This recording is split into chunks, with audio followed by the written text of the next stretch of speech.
ஆன்மீக தமிழ் சொந்தங்கள் அனைவருக்கும் வணக்கம். நலத்தமயந்தியோட அடுத்த பகுதி.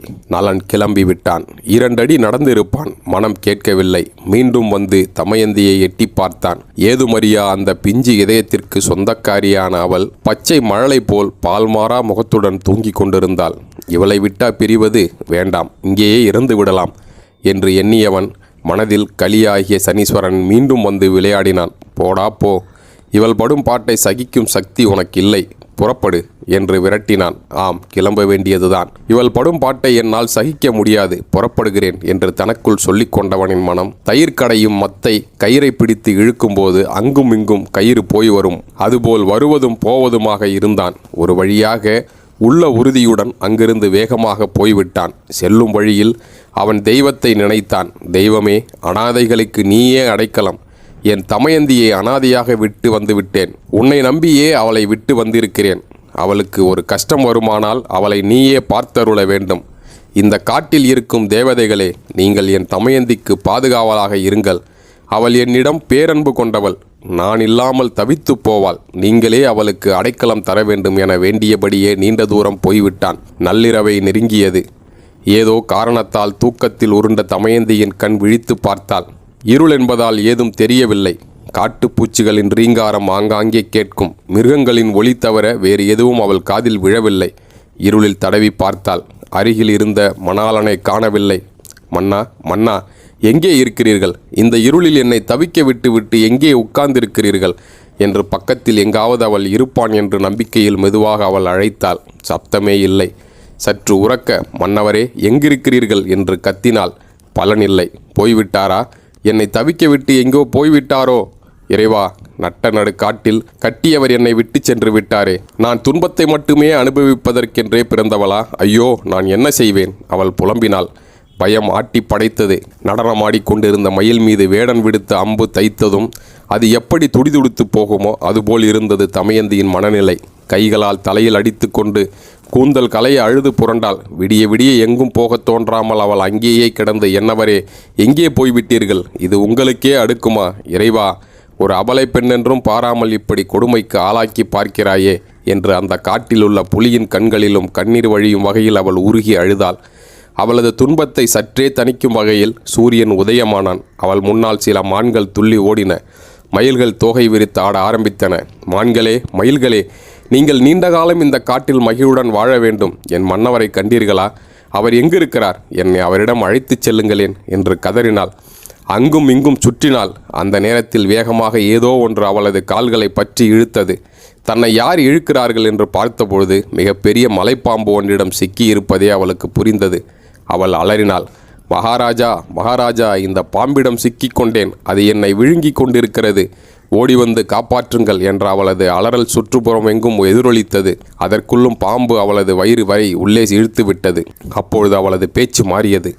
தாங்கள் என்னை விட்டு பிரிந்த பொழுதே என் உயிர் பிரிந்திருக்க வேண்டும். அவ்வாறு பிரியாத கல்மனம் கொண்டவள் என்பதால் இந்த பாம்பு என்னை விழுங்குகிறது போலும். இருப்பினும் இந்த கல் நெஞ்சத்தவளை மன்னித்து என்னை காப்பாற்ற ஓடோடி வாருங்கள் என்றாள்.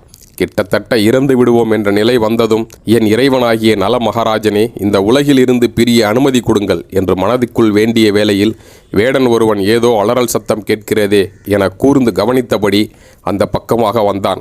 அவனை பார்த்த தமயந்தி மனதில் சற்று நம்பிக்கை பிறக்கவே, ஐயா, இந்த பாம்பிடமிருந்து என்னை காப்பாற்றுங்கள் என்று கத்தினாள். உடனே வேடன் அந்த பாம்பை தன் வாளால் வெட்ட அது வலி தாங்க முடியாமல் வாயை பிளந்தது. அதை பயன்படுத்தி அவளை வெளியே இழுத்து போட்டான். பாம்பு வலியில் புரண்டபடி தவித்து கொண்டிருக்க அவளை சற்று தள்ளி அழைத்துச் சென்றான் வேடன். ஐயா, என்னை மலைப்பாம்பிடமிருந்து காப்பாற்றினீர்.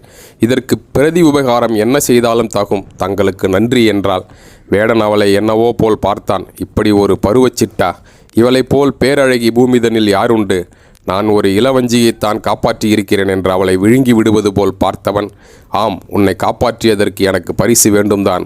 ஆம், அந்த பரிசு நீதான் என்றவன் அவளை ஆசையுடன் நெருங்கினான். வேடன் இப்படி சொன்னானோ இல்லையோ, அட தெய்வமே, இப்படி ஒரு சொல் என் காதில் விழுந்ததை விட அந்த பாம்பின் பசிக்கே என்னை இரையாக்கி இருக்கலாமே. இவனிடமிருந்து எப்படி தப்பிப்பது என யோசித்தவள் சற்றும் தாமதிக்காமல் அங்கிலிருந்து ஓட்டம் பிடித்தாள். மனிதனை சூழ்நிலைகள் தான் மாற்றுகின்றன. பஞ்சனையில் படுத்தவள், தோழிகள் மலர் தூவ கால் நோவாமல் நடந்து பழகியவள் ஒரு கட்டத்தில் கணவனின் தவறால் காடுமேடெல்லாம் கால் நோக நடக்கவே சிரமப்பட்டவள். இப்பொழுது ஓடுகிறாள் புதர்களையும் காட்டு செடி கொடிகளையும் தாண்டி. கற்பை பாதுகாக்க உயிரையும் பொருட்படுத்தாத நம் தெய்வ பெண்கள் இன்றைக்கும் நம் தேசத்து பெண்களுக்கு வழிகாட்டியாக இருக்கிறார்கள். வேடனுக்கோ அந்த காடு அவன் வீடு மாதிரி. பழக்கப்பட்ட அந்த இடத்தில் அவனுக்கு ஓடுவது என்பது கஷ்டமா என்ன? வேட்டையாடும் பொழுது வேகமாக ஓடும் சிறுத்தையை கூட விடாமல் விரட்டுபவனாயிற்றே அவன். மான் குட்டி போல் ஓடிய அவள் பின்னால் வந்து எட்டி பிடிக்க முயன்றான். தன்னால் இனி தப்பிக்க இயலாது என்ற நிலையில் தமயந்தியும் நின்று விட்டாள்.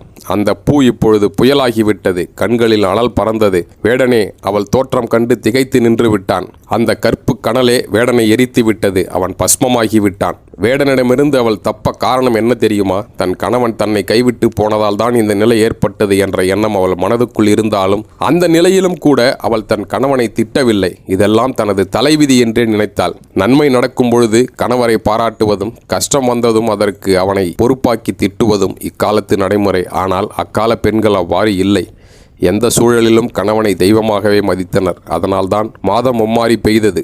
தங்களுக்கு துன்பம் செய்தவனை கற்பு கனலால் எரிக்கும் அளவுக்கு பெண்கள் சக்தி பெற்றிருந்தனர். என்னதான் சனியின் கொடிய காலத்தை அனுபவித்தாலும் கூட தமயந்தி தன் கற்புக்கு வந்த சோதனையில் இருந்து தப்பித்தாள் என்றால் அவள் அனுஷ்டித்த பதிவிரதா தர்மம்தான் அவளை காத்திருந்தது. இந்த சமயத்தில் வணிகன் ஒருவன் வழியாக வந்தான். அவன் அவளை பற்றி விசாரித்தான். அவள் அழுவதற்கான காரணத்தையும் கேட்டான். நான் முன் செய்த பாவத்தின் காரணமாக காட்டுக்கு வந்தேன். என் கணவரை பிரிந்தேன். அவரை தேடி அலைகிறேன் என்றாள். அந்த வணிகன் நல்லொழுக்கம் உடையவன், பிறர் துன்பம் கண்டு இறங்குபவன். பெண்ணே, இந்த காட்டில் இனியும் இருக்காதே. இங்கிருந்த சில கல் தூரம் நடந்தால் சேதி நாடு வரும். அங்கே சென்றால் உன் பிழைப்புக்கு வழி கிடைக்கும். உன் துன்பம் தீரும் என்றான். மனிதர்களின் நல்லவர்களும் இருக்கிறார்கள் என்று அவனுக்கு நன்றி சொன்ன தமயந்தி வேகமாக நடந்து சேதி நாட்டை அடைந்தாள். கிழிந்த புடவையுடன் தங்கள் நாட்டுக்கு வந்த புது பெண்ணை கண்ட சில பெண்கள் தங்கள் நாட்டு அரசியிடம் ஓடிச் சென்று தாங்கள் கண்ட பெண்ணை பற்றி கூறினர். அவளை அழைத்து வரும்படி அரசி உத்தரவிடவே தோழிகள் தமயந்தியிடம் சென்று தங்கள் நாட்டு அரசி அவளை வரை சொன்னதாக கூறினர். தமயந்தியும் அவர்களுடன் சென்றாள். அரசியின் பாதங்களில் விழுந்த அவள் விதிவசத்தால் தன் கணவனை பிரிந்த கதையை சொல்லி அழுதாள். அவள் மீது இறக்கப்பட்ட அரசி அவளது கணவனை தேடி பிடித்து தருவதாகவும் அதுவரை பாதுகாப்பாக தன்னுடனேயே தங்கும்படியும் அடைக்கலம் அளித்தாள். ஒருவாறாக தமயந்தி பட்ட கஷ்டத்திற்கு தற்காலிக தீர்வு கிடைத்தது. இதனிடையே நல தமயந்தியால் அந்தணருடன் அனுப்பப்பட்டவர்களது பிள்ளைகள் விதர்ப்ப நாட்டை அடைந்தனர். தங்கள் தாத்தா வீமனை கண்ட பிள்ளைகள் அரண்மனையில் நடந்த சம்பவங்களை விளக்கமாக எடுத்துச் சொன்னார்கள். வீமன் அந்த அந்தணரிடம், அந்தணரே, நீர் வேகமாக இங்கிருந்து புறப்படும். நலனும் தமயந்தியும் எங்கிருந்தாலும் கண்டுபிடித்து அரண்மனைக்கு அழைத்து வரும் என உத்தரவிட்டார். அந்தணர் மட்டுமின்றி பல தூதுவர்களையும் நாலா திசைகளுக்கும் அனுப்பி நல தமயந்தியை கண்டுபிடிக்க அனுப்பி வைத்தார். அரசனின் கட்டளையை ஏற்ற அந்தணன் 7 குதிரை பூட்டிய தேரில் நலத்தமயந்தியை தேடிச் சென்றார். பல நாடுகள் தேடி திரிந்த அவர் அழகு பொங்கும் தேசமாகிய சேதி நாட்டை அடைந்தார். சேதி நாட்டு அரண்மனைக்கு சென்ற அந்தணர் நாட்டு அரசியுடன் இருந்த பெண்ணை பார்த்தார். அவள் தமயந்தி என்று அவருக்கு தெளிவாக தெரிந்துவிட்டது. அவள் முன் பணிந்து நின்ற அவர், அம்மா, தங்களை தங்கள் தந்தையார் அழைத்து வரச் சொல்லி உத்தரவிட்டார் என்றார். தமயந்தி அவரது பாதங்களில் விழுந்தாள். தமயந்தி வடித்த கண்ணீர் அவளது பாதங்களை கழுவியது. அவளது துயரம் தாங்காத அந்த மறையவரும் கண்ணீர் வடித்தார். இந்த சோக காட்சி கண்டு சுற்றி நின்றோர் முகம் வாடி நின்றனர். இந்த பெண் மீது இந்த அந்தணர் எந்த அளவுக்கு பாசம் வைத்துள்ளார் என தங்களுக்குள் பேசிக்கொண்டனர். அப்பொழுதுதான் சேதி நாட்டு அரசிக்கு அதிசயிக்கத்தக்க செய்தி ஒன்று கிடைத்தது. அது என்ன செய்தி என்று அடுத்த பதிவில் பார்க்கலாம். இதுபோன்ற மேலும் பல ஆன்மீக தகவல்களுக்கு நமது ஆன்மீக களஞ்சியம் சேனலை சப்ஸ்கிரைப் பண்ணுங்க. இந்த தகவல் உங்களுக்கு பிடிச்சிருந்தா லைக் பண்ணுங்க. ரொம்ப பிடிச்சிருந்தா உங்க நண்பர்கள் அனைவருக்கும் இந்த வீடியோவை ஷேர் பண்ணுங்க. உங்களோட மேலான கருத்துக்களை கீழே கமெண்ட்டில் கண்டிப்பாக பதிவிடுங்க. அடுத்து ஒரு நல்ல வீடியோவில் உங்களை சந்திக்கிற வரைக்கும் உங்களிடமிருந்து விடைபெற்றுக் கொள்வோர் உங்கள் சுப்பிரமணிய சங்கர். நன்றி, வணக்கம்.